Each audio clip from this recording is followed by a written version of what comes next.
तो अब वापस आते हैं अपने कोड में। अब सबसे पहले तो मुझे चेक करना है कि मेरे मेन फंक्शन में कौन कौन से आर्ग्यूमेंट्स पास हुए हैं। अगर नंबर ऑफ़ आर्ग्यूमेंट्स अगर ऑड नंबर है और अगर 1 से ज़्यादा है तो मैं चेक कर रहा हूँ कि उसमें हाइफन एफ या हाइफन आई तो नहीं है। हाइफन एफ है मतलब अगला, हाइफन एफ का अगला आर्ग्यूमेंट होने वाला है फ्रीक्वेंसी। हाइफन आई है मतलब उसका अगला आर्ग्यूमेंट होने वाला है मेरे फाइल का पाथ, और वही चीज़ मैं यहाँ पर स्टोर कर रहा हूँ।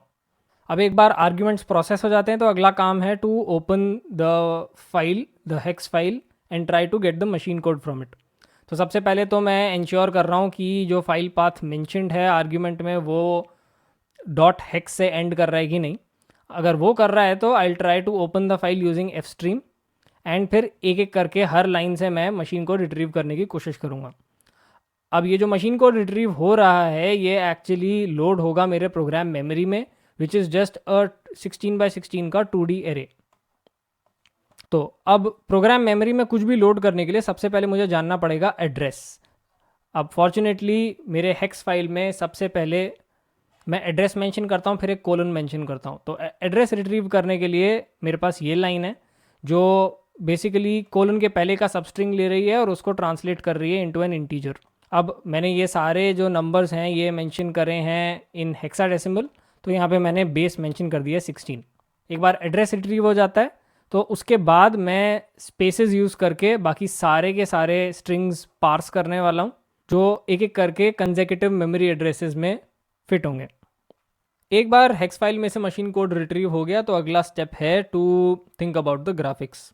अब क्योंकि मैं एक टर्मिनल बेस्ड एप्लीकेशन लिख रहा था तो ऑब्वियसली ग्राफिक्स भी टेक्स्ट बेस्ड ग्राफिक्स होंगे, और टेक्स्ट बेस्ड ग्राफिक्स का सबसे पहला सोल्यूशन जो मेरे दिमाग में आया वो था to use print F. However print F के साथ एक प्रॉब्लम है।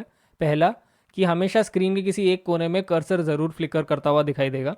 दूसरा, जब भी फ्रेम रिफ़्रेश होगा तब हमेशा एक स्क्रीन में फ्लिकर आएगा बिकॉज जो प्रिंट एफ फंक्शन है वो बहुत ज़्यादा स्लो है।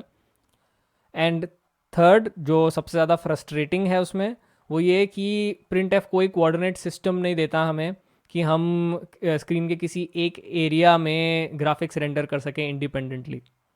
अब प्रिंट एफ के इतने सारे प्रॉब्लम्स दिमाग में रखते हुए I went with N curses which is actually a library जो स्पेशली डिज़ाइंड है for writing games on the terminal. अब कुछ बेसिक इनिशियलाइजेशन के बाद the first thing I did was I drew all the arrows. N curses में actually built in दो functions हैं H line और वी लाइन के, जो हॉरिजॉन्टल और वर्टिकल लाइंस ड्रॉ करने के लिए हैं। अब किसी को अगर सिर्फ एक या दो लाइंस ड्रॉ करने हैं तो आप H line V line use कर सकते हो, बट क्योंकि मेरे को इतने सारे एरोज ड्रॉ करने थे, plus if you look at my diagram, एक एरो जो है वो मल्टीपल हॉरिजॉन्टल और वर्टिकल लाइंस का कॉम्बिनेशन है।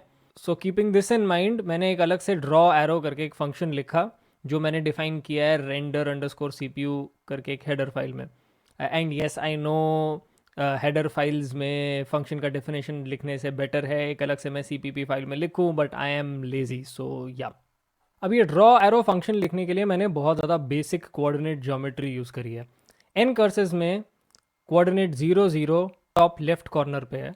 दैट मीन्स अगर मैं जैसे जैसे x का वैल्यू बढ़ाऊंगा जो कर्सर है वो राइट हैंड साइड जाएगा, और जैसे जैसे मैं y का वैल्यू बढ़ाऊंगा कर्सर डाउन जाएगा।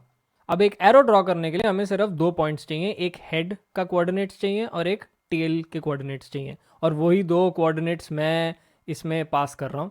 अब इस फंक्शन में घुसते सबसे पहले मुझे फिगर आउट करना था कि मैं हॉरिजॉन्टल लाइन ड्रॉ करने वाला हूँ कि एक वर्टिकल लाइन ड्रॉ करने वाला हूँ। वेल, वो फिगर आउट करने का तरीका सिंपल है। अगर हेड और टेल दोनों के y कोऑर्डिनेट सेम है इसका मतलब मैं एक हॉरिजॉन्टल लाइन ड्रॉ करने वाला हूँ। अगर दोनों के x कोऑर्डिनेट सेम है तो मैं वर्टिकल लाइन ड्रॉ करने वाला हूँ। लेट्स अज्यूम हम हॉरिजॉन्टल लाइन ड्रॉ कर रहे हैं, तो अगला मेरे को फिगर आउट करना है जो एरो है वो लेफ्ट हैंड साइड पॉइंट करेगी कि राइट को पॉइंट करेगी। वेल, उसके लिए मैं x कोऑर्डिनेट्स कंपेयर कर सकता हूँ।